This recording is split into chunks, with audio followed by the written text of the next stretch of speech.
अस्सलाम वालेकुम। 9th class हम लोग केमिस्ट्री का चैप्टर नंबर 7 पढ़ रहे हैं, इलेक्ट्रोकेमिस्ट्री। ठीक है, और इलेक्ट्रोकेमिस्ट्री में आज हम लोगों का जो टॉपिक है वो है construction of an electrolytic cell. ठीक है, यानी लास्ट लेक्चर में हमने इलेक्ट्रोलाइटिक सेल की डिफाइन पढ़ी थी और जो प्रोसेस इलेक्ट्रोलाइटिक सेल में होता है उसको हम लोगों ने डिस्कस किया था, उसकी डेफिनेशन पढ़ी थी। आज हम लोगों का टॉपिक है कंस्ट्रक्शन, यानी एक इलेक्ट्रोलाइटिक सेल को कंस्ट्रक्ट किस तरह किया जाता है, सेट किस तरह किया जाता है। ठीक है, यानी एक पूरा जो सेल होता है इसको हमने एक सिस्टम की तरह किस तरह सेट करना है। ठीक है, उसको हम लोगों ने आज डिस्कस करना है।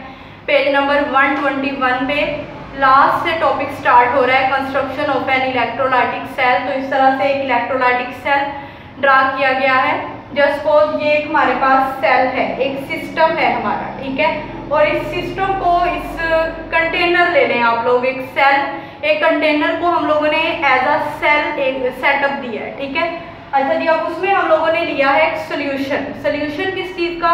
उस कंपाउंड का सोल्यूशन हम यूज करेंगे इलेक्ट्रोलाइटिक सेल में, जिस कंपाउंड के सोल्यूशन में से इजीली इलेक्ट्रिसिटी पास हो जाएगी। और जिन कंपाउंड के सॉल्यूशन में से इजीली इलेक्ट्रिसिटी पास हो जाए उनको हमने इलेक्ट्रोलाइट कहा था। ठीक है, तो शॉर्ट वर्ड में हम बोलेंगे कि इस सेल में ये हमारे पास है इलेक्ट्रोलाइट। ठीक है, यानी उस कंपाउंड का सॉल्यूशन जिसमें से इजीली इलेक्ट्रिसिटी पास हो जाएगी।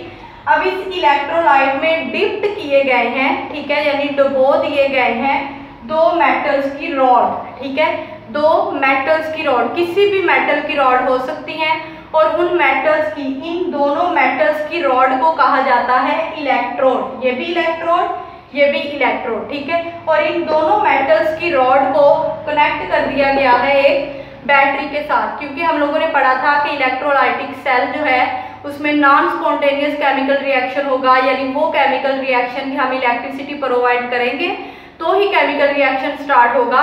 इसलिए इन दोनों रॉड को हम लोगों ने कनेक्ट कर दिया है एक बैटरी के साथ। ठीक है, और जो बैटरी होती है उसका एक टर्मिनल होता है पॉजिटिव और एक टर्मिनल होता है नेगेटिव। ठीक है, अब इन इलेक्ट्रोड में से जो इलेक्ट्रोड बैटरी के पॉजिटिव टर्मिनल के साथ कनेक्ट होगा उस पर चार्ज आ जाएगा पॉजिटिव। ठीक है, और जो इलेक्ट्रोड या जो मेटल की रॉड बैटरी के नेगेटिव टर्मिनल के साथ कनेक्ट होगा उस पर चार्ज आ जाएगा नेगेटिव। ठीक है, अब पॉजिटिव चार्ज वाले इलेक्ट्रोड को, पॉजिटिव चार्ज वाले इलेक्ट्रोड को कहते हैं एनोड और नेगेटिव चार्ज वाले इलेक्ट्रोड को कहते हैं कैथोड। ठीक है, बैटरी को ऑन कर दिया जाएगा और ये जो हमारा इलेक्ट्रोलाइट है, कंपाउंड का सोल्यूशन है, इस कंपाउंड के सोल्यूशन में जो कंपाउंड होगा वो डिकम्पोज होना स्टार्ट हो जाएगा। तो इस तरह से केमिकल रिएक्शन स्टार्ट हो जाएगा।